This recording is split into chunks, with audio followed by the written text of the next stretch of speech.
Remember this from just a few days ago? Trump showed this image at the White House during a meeting with the South African president, claiming it was dead white farmers in South Africa. These are all white farmers that are being buried. But according to Reuters, this image is actually from the Democratic Republic of Congo, and it was filmed by a Reuters video journalist. Reuters fact-check team said it actually showed humanitarian workers lifting body bags in Goma following a deadly assault by the rebel group M23. A white genocide in South Africa? No, there's no sign of it, never has been. In fact, whites are economically the strongest group. They benefited from democracy more than anybody else. 64% of all boardrooms in South Africa are still white. The average income of white South Africans are vastly higher than black South Africans. No, there are better schools, there are better education, private health care. This is the land of milk and honey if you're white.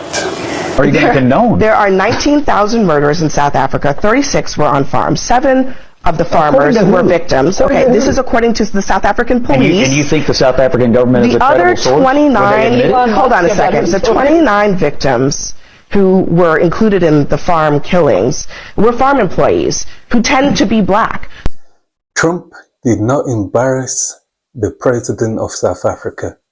He embarrassed himself with lies, manipulation, and deceit. This is all the things that happened in the Oval Office just recently when a meeting between South Africa's president and the United States President Donald Trump occurred. Now, as we all know and as we've all seen on all the news channels and all the places and even on YouTube, when Donald Trump told his people to turn down the lights and played videos. Now, it wasn't too long after these things were posted that people were quick to point out that a lot of these videos were actually false and actually came from other places like the Congo. Now, this is just one of the typical tricks that the United States likes to play, especially when it's conducting business with African countries. It is just such typical behavior that they do that, and they focus on such a small thing and try to blow it up out of proportion to make themselves look that much better.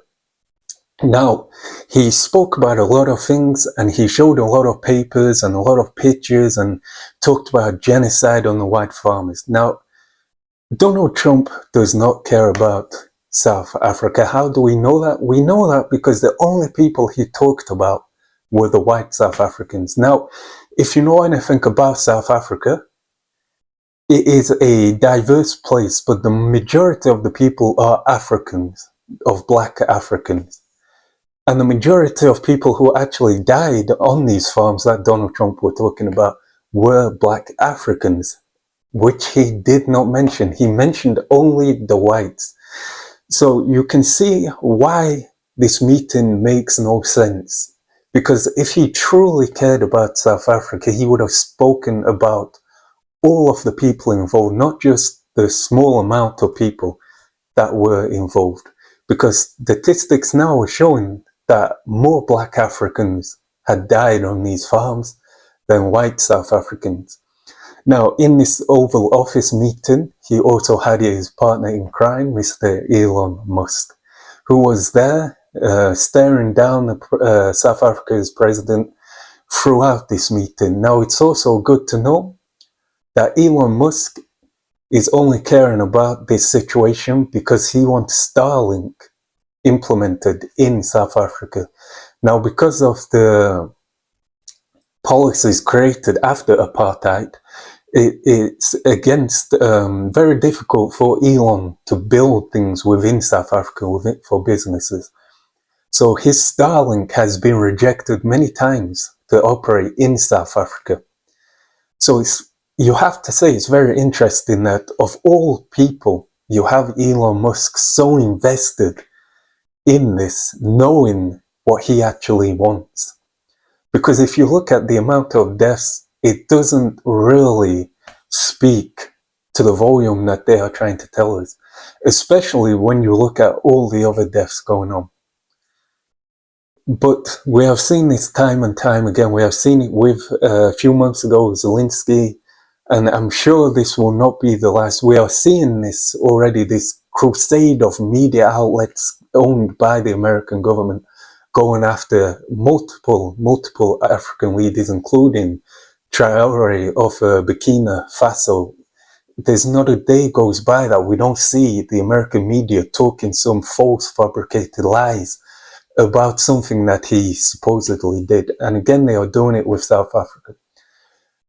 This is not to do with what America believes is right or what is wrong. This is to do with business. This is to do with political standing and power. Because what they are saying and doing is completely different.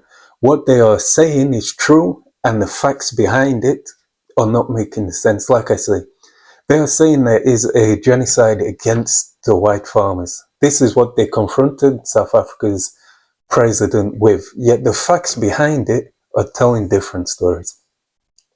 They are playing videos of white South African farmers that they brought over to America talking about the genocide. They are playing those videos, yet they are keeping the majority of white South Africans still in South Africa telling you that there is no genocide. They are keeping those silent and quiet, and they are not playing those videos on mainstream media. So the question begs and the question asks, is this really a fair standing when you are playing only one side of the picture and you are silencing the majority? You are silencing the fact that it was more black Africans that had died on the farm. You are silencing the fact that white South Africans themselves are saying there's no genocide. White South African farmers themselves are saying there's no genocide. Some of the highest ranking officials in South African government, including white South African government officials, are saying there's no genocide. And Americans themselves within the government are saying that Trump and his companions are fabricating information for their own benefits. So it is what this is doing is trying to paint South Africa as a very bad country, and it is trying to ruin and destroy the image of South Africans. So I don't think this is a fair scenario. I don't think it is good to ever bring another leader of a country into any kind of office and try to ambush them, especially when you are the leader of the United States, a country that has been at war for the majority of its creation, a country that, if you look back just in the 1960s, if you was a black American in the 1960s, you could not even sit in the front of the bus. Can you imagine that? You were forced to sit at the back of the bus. They used to give a booklet out in the United States. It was called, I believe, the Green Book. And it was a book given to black Americans during those times. And in this book, it would tell you all the places you can go if you were traveling. Let's say if you was going from like Los Angeles, maybe to Illinois.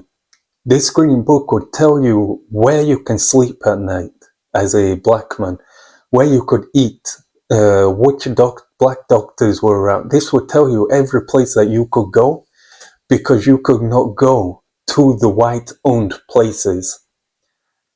So it's funny to see the United States try to turn the lights down on another country and tell them of the evilness that they did when less than 100 years ago they were committing some of the worst crimes, and then leading up, their track record of wars they have been in have not been just at all. So for them to try and look towards Africa and tell them how to govern themselves, tell them what they should be doing, what they shouldn't be doing, and to fabricate such lies is very disingenuous, especially when it is backed by two people, Donald Trump and Elon Musk, who are doing this not in a position of care, not in a position of wanting the safety of all people, but on the premise and the want and needs of their own political and business gains. That's the reality. Donald Trump wants a better standing in South Africa, and Elon Musk wants his Starlink and other businesses to be given the green light to work and be implemented within South Africa itself. So again, when you watch these American-backed media, just know they are only showing you one side of the story, and even that side of the story, they only show a certain picture. Because again, they're showing white South Africans, but they're only showing a few white South Africans. They're showing the agreeable white South Africans. They're not showing the South Africans, the white ones who are telling you there's no genocide, who are backing it up with facts and reality and things like that. So it really doesn't make sense, especially when I believe thousands of white farmers, I don't know the exact number because the numbers vary, but thousands of white South African farmers were actually given the deal and given the option to come over to America. And only around 40 to 50 white South Africans accepted. And a lot of these were owing, a lot of these were indebted in South Africa, and they no longer have to pay those debts because they are now within the United States. So it makes you think, this whole situation is just one big situation that has 3 points. One is Donald Trump's political gain. 2, Elon Musk's business gain. And 3, once again, as they always do, try to make Africa look like a bad guy and try to make Africa look as disingenuous as possible. It's insane, it really is. But I'll keep you updated because new news keeps coming out, and what's very good about this is the correct news. What they try to hide is very fast, very quick coming out. So this has been Reaction Cause. I'll see you next time. Peace.